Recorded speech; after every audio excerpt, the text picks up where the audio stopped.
Hello everyone दोस्तों, कैसे आप सब लोग। आपके अपनी YouTube channel grow study division में आप लोगों का हार्दिक अभिनंदन है। दोस्तों आज मैं आपको कक्षा 9th का जो नया सिलेबस लागू हुआ है एनसीईआरटी सिलेबस, मैं आपको पूरा कवर कराऊंगा।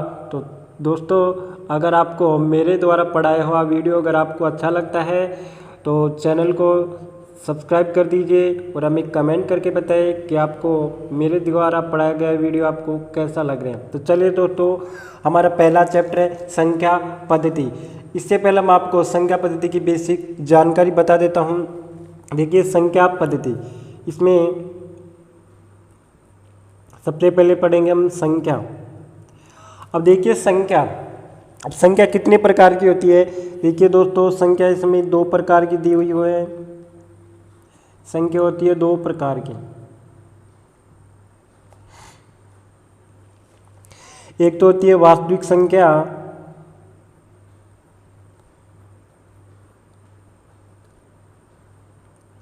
वास्तविक संख्या रियल नंबर। एक होती है काल्पनिक संख्या, जिससे कि हम कल्पना कर सकते हैं, काल्पनिक संख्या। अब इसमें देखिए वास्तविक संख्या इसमें दो प्रकार की होती है।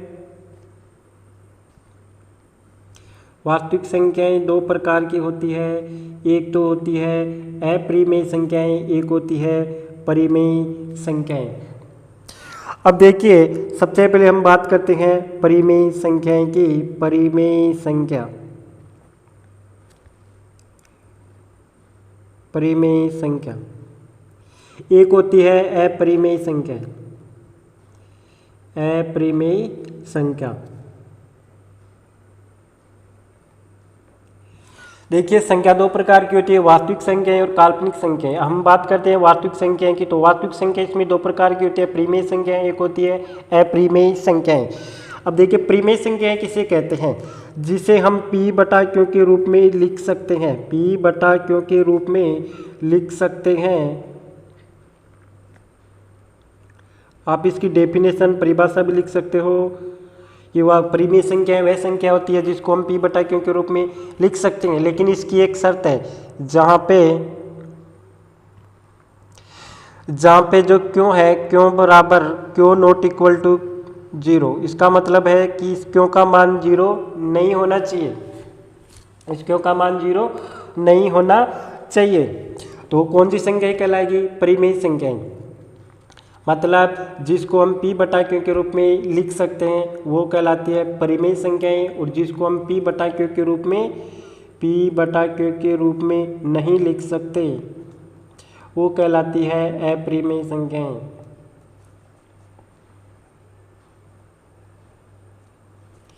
वो कहलाती है अपरिमेय संख्या। सबसे पहले हम बात कर लेते हैं कि परिमेय संख्याएं कौन कौन सी होती है जिसको हम p बटा q के रूप में लिख सकते हैं। वो कहलाती है परिमेय संख्याएं। इसकी एक शर्त होती है जहाँ पे इस q का मान नॉट इक्वल टू 0, मतलब इस q का मान 0 नहीं होना चाहिए। अब बात करते हैं हम लोग परिमेय संख्याएं। देखिए कौन कौन सी परिमेय संख्या होती है। सबसे पहले देख लिया कि p बटा q के रूप में नहीं लिख सकते, परिमेय संख्याएं कहलाती है। और होती है देखो सभी प्राकृत संख्याएं, सभी प्राकृत संख्याएं, सभी प्राकृत संख्याएं, सभी प्राकृत संख्याएं। बताओ प्राकृत संख्याएं कहाँ से शुरू होती है। प्राकृत संख्या होती है 1 2 3 4 डॉट डॉट डॉट अनंत तक चलती है सभी प्राकृत संख्याएं। देखिए सभी प्राकृत संख्याओं को बताइए, हम प्राकृत संख्याओं को 1 2 3 4, अगर मैं आपको 1 के बटे में अगर मैं 1 लगा दूं तो क्या ये परिमेय संख्या है। हाँ ये परिमेय संख्या है। क्यों, क्योंकि इसे हम p बटा q के रूप में लिख सकते हैं। जैसे 2 है तो इसमें 2 बटा 1, तो ये भी क्या है, परिमेय संख्या है, क्योंकि इसको हम p बटा q के रूप में लिख सकते हैं। अब बात करते हैं सभी पूर्ण संख्याएं।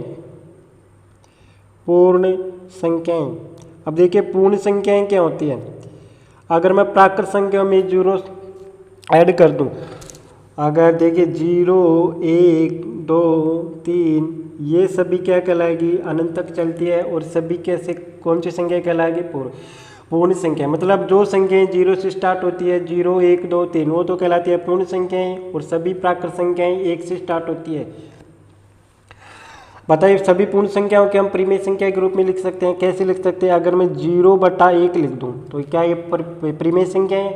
हाँ, ये परिमेय संख्या है, क्योंकि हमारी शर्त क्या थी? क्या क्यों का मान क्या नहीं होना चाहिए? 0। लेकिन यहाँ पे क्यों का मान 0 नहीं आ रहा, तो क्योंकि हम इसको p/q के रूप में लिख सकते हैं। तो सभी पूर्ण संख्या भी क्या है? परिमेय संख्या है।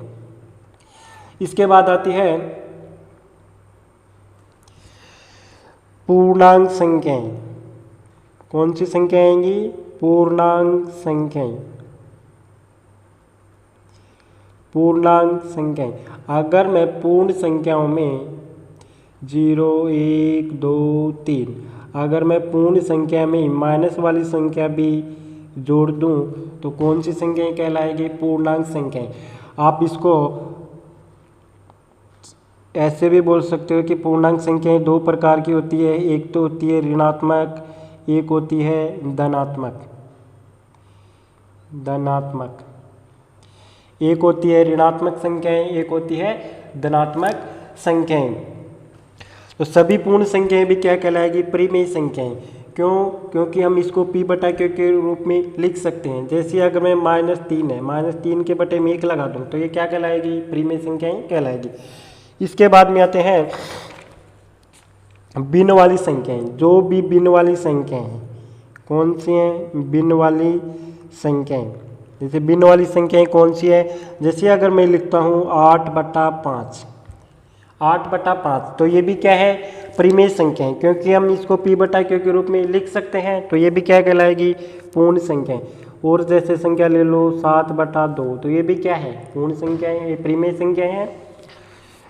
एक आती है इसके आप में अनवसानी आवर्ती। कौन सी आएगी? अनवसानी आवर्ती। अनवसानी आवर्ती। अब देखिए अनवसानी आवर्ती क्या होती है। जैसे हम किसी संख्या में भाग देते हैं तो किसी संख्या में हमारे पास कभी कभी भाग देने पे जैसे मान लीजिए 0.4444 ऐसे आते हैं।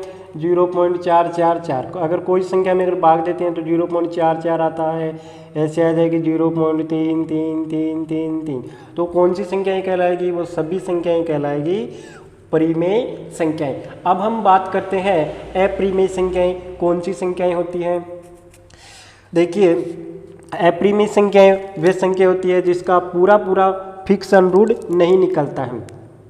जिसका फिक्स अनरूट नहीं निकलता है। जैसे एक नंबर पे देखिए जिसका फिक्स अनरूट नहीं निकलता है। जैसे मैं मान लूँ √5, बताइए √5 का फिक्स अनरूट निकलता है क्या? नहीं निकलता। तो ये क्या कहलाएगी? अपरिमेय संख्या। और जिसका फिक्स अनरूट निकलता है वो कहलाती है हमारी परिमेय संख्याएं। वो कहलाएगी परिमेय संख्याएं। 2 नंबर पे आते हैं पाई का मान। देखिए पाई का मान, देखिए वैसे पाई का मान 22 जैसे पाई का मान तो होता है 22/7, इसको तो हम p/q के रूप में लिख सकते हैं। लेकिन अगर आप 22 में को अगर 7 से डिवाइड करोगे, 22 में 7 का भाग दोगे तो आपके पास आएगा 3.1476876, मतलब भाग आगे तक जाता जाएगा।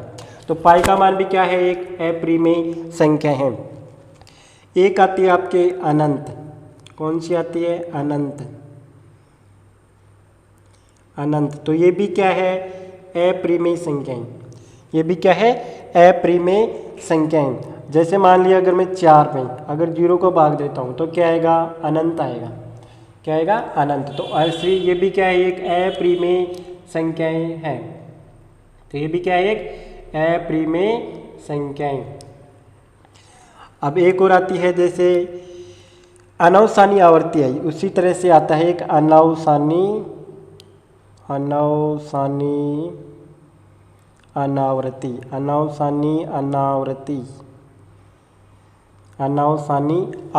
देखिए अनवसानी अनावृत्ति क्या होती है? जैसे हम किसी संख्या में भाग देते हैं तो भाग देने पे हमारे पास आता है 0.10 आता है, फिर आ गया 100 आ गया, फिर 1000 आ गया, ऐसे डॉट फिर आ गया 10,000 आ गया, 1 लाख आ गया, ऐसे डॉट आगे तक चलता रहता है। तो वो कौन सी संख्या कहलाएगी? अनवसानी आवृत्ति। 4 नंबर पे आती है अनवसानी आवृत्ति। जैसे हम किसी संख्या में भाग देते हैं तो भाग देने पर हमारे पास है 0.10 आ गया, फिर 100 आ गया, फिर 1000 आ गया, 10,000 आ गया, 1,00,000 आ गया, ऐसे आगे तक चलती रहती है। तो कौन सी संख्या कहलाएगी? अप्रिमेय संख्या। तो इस 4 को छोड़ के दुनिया में बाकी जो भी नंबर हैं वो सभी कहलाते हैं परिमेय संख्याएं। तो आप लोग इस 4 को याद कीजिए कि जिसका एक तो फिक्सन रूट नहीं निकलता है वो कौन सी संख्या कहलाती है? अप्रिमेय संख्या। एक पाई का मान भी क्या है? अप्रिमेय संख्या। एक अनंत क्या है? अप्रिमेय संख्या। एक अनवसानी अनावर्ती, ये भी क्या है? अप्रिमेय संख्या। देखिए अनवसानी अनावर्ती मतलब कि इस नंबर की फिर से आवृत्ति नहीं हो रही है, तो कौन सी कहलाएगी? अनवसानी आवृत्ति। इसमें देखिए अनवसानी आवृत्ति मतलब कि एक ही नंबर की बार बार आवृत्ति हो रही है, तो वो कौन सा कहलाएगी? अनवसानी आवृत्ति। इसके बाद देखिए वास्तविक संख्याओं का दशमलव प्रसार। इसके बाद आता है वास्तविक संख्याओं का दशमलव प्रसार। ये 2 प्रकार के होते हैं। ये कितने प्रकार के होते हैं? 2 प्रकार के। अब देखिए 2 प्रकार के कौन कौन से होते हैं? एक तो होता है शांत आवृत्ति। कौन सा होता है? एक होता है शांत आवृत्ति, शांत आवृत्ति। एक होता है अशांत अनावृत्ति।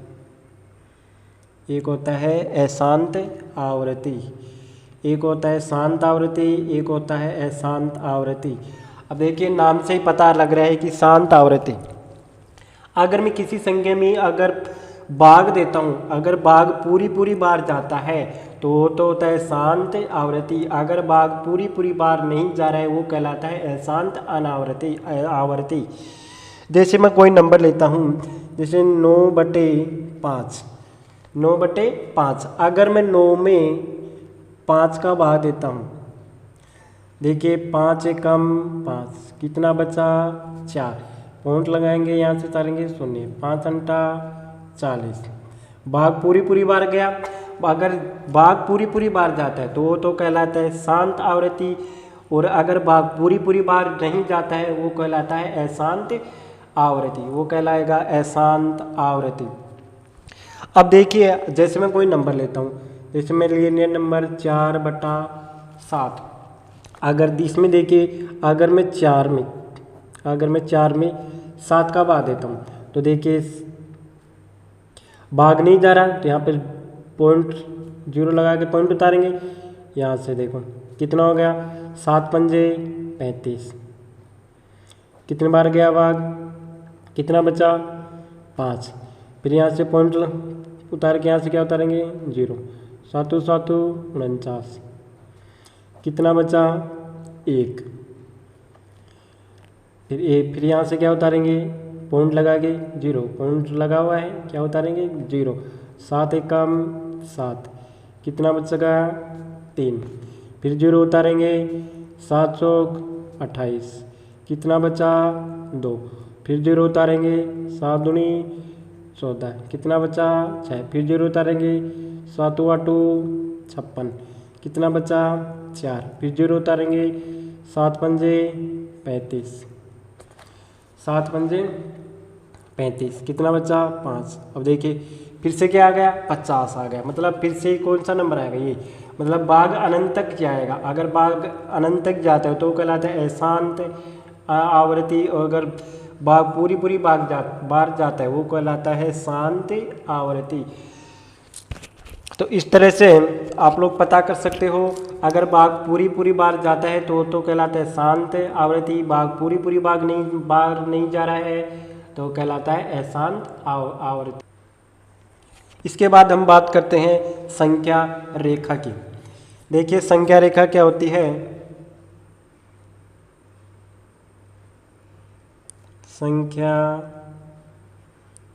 संख्या रेखा जो हमने पिछली क्लास में पढ़ा था। जैसे मान लीजिए ये एक संख्या रेखा है, ये मैंने खींचा एक संख्या रेखा। जैसे यहाँ पे 0 हो गया, 1 2 3, 1 2 3, इधर माइनस की और इधर प्लस की। अब मुझे इसमें प्रदर्शित करना है कि √5। जैसे मान लीजिए मुझे प्रदर्शित करना है इस पे √5, तो आप कैसे प्रदर्शित करोगे? इससे चैप्टर में हम लोग ये सीखेंगे कि √5 को इस पे कैसे प्रदर्शित करेंगे, इसको हम जैसे समकोण त्रिभुज, इसको हम समकोण त्रिभुज के माध्यम से हम इसको प्रदर्शित करेंगे। और समकोण त्रिभुज का जो फॉर्मूला होता है पाइथागोरस प्रमेय, पाइथागोरस प्रमेय का फॉर्मूला होता है कर्ण का स्क्वायर बराबर आधार का स्क्वायर प्लस लंब का स्क्वायर। इसके द्वारा हम इस √5 को इस संख्या रेखा पे प्रदर्शित करना सीखेंगे। और इसमें सीखेंगे हम घातांकों के नियम, इसमें हम लोग सीखेंगे और घातांकों के नियम, घातांकों के नियम, घातांकों के नियम। अब देखिए कि घातांकों के नियम कौन कौन से होते हैं। देखिए एक नंबर पे अगर आपका आधार समान है, जैसे मान ली एक की घात मैंने लिया m गुणा एक की घात लिया n, अगर आपका आधार समान है, आधार समान है तो घातें जुड़ जाती है, तो आ जाएगा एक की घात m प्लस n, एक की घात m प्लस n। जैसे मान लीजिए मैंने 2 की घात 3 गुणा 2 की घात 2, आधार समान है तो घातें क्या होगी, जुड़ जाएगी, तो 2 की घात 3 प्लस 2, तो 2 की घात कितनी हो गई 5, मतलब 2 को 5 बार लिखेंगे और उसको हम गुणा करेंगे। इसके बाद आता है दूसरा रूल आता है अगर घात के ऊपर घात है, जैसे मान लीजिए एक की घात m गुणा n, अगर घात के ऊपर घात है तो घातें गुणा हो जाती है, तो m गुणा n, घातें हो जाती है गुणा। जैसे मान लीजिए 2 की घात 2 और इसके ऊपर घात है 3, तो घातें क्या हो जाएगी गुणा, 2 गुणा 3, मतलब 2 की घात कितनी आ जाएगी 6 आ जाएगी, 2 की घात 6 आ जाएगी।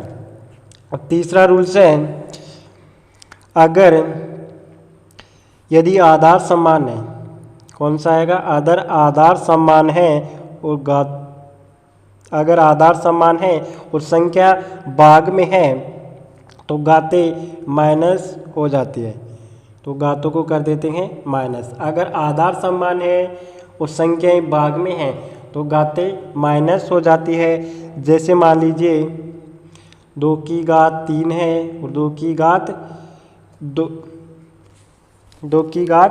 2 है, तो घातें हैं जो क्या हो जाएगी माइनस, 2 की घात 3 माइनस 2, तो 2 की घात कितनी हो जाएगी 1। अगला रूल आता है अगर आपके जो घात है वो माइनस में है, अगर इसको आपको प्लस में बनाना है तो आप उसको 1 बटा एक की घात n लिख सकते हो, 1 बटा एक की घात n लिख सकते हो। जैसे मान लीजिए 2 की घात -3 है, 2 की घात -3 है, अगर हम इसमें प्लस बनाना है तो मैं कैसे लिख सकता हूँ, 1 की घात 1 बटा 2 की घात 3, 1 बटा 2 की घात इसको 3 लिख सकता हूँ। तो आइए समझ में। अगला रूल्स है 5, अगर किसी भी संख्या की घात 0 है, अगर किसी भी संख्या की घात 0 है तो उसका मान होता है 1, अगर किसी भी संख्या की घात 0 है तो उसका मान होता है 1। जैसे मैं लिखूं कि 2 की घात 0 तो इसका मान कितना होगा 1। ऐसे कोई भी नंबर ले लो, जैसे 5 की घात 0 तो इसका मान कितना होगा 1। तो इसका मतलब है अगर कोई भी संख्या की घात 0 है तो उसका मान होता है 1। एक होता है अगर आपके आधार असमान है और घातें कैसी हैं समान, आधार असमान घातें समान हैं, तो आधार हैं जो हो जाते हैं गुणा, आधार को कर देते हैं गुणा, तो a गुणा b की घात n। तो ये थे आपके घातांकों के नियम। अगर आप लोगों को मेरे द्वारा पढ़ाया गया ये बेसिक जानकारी है, अगर आपको अच्छी लगी तो हमें कमेंट करके बताएं कि आपको हमारा वीडियो कैसा लगा, और चैनल को प्लीज़ लाइक एंड सब्सक्राइब कर दीजिए।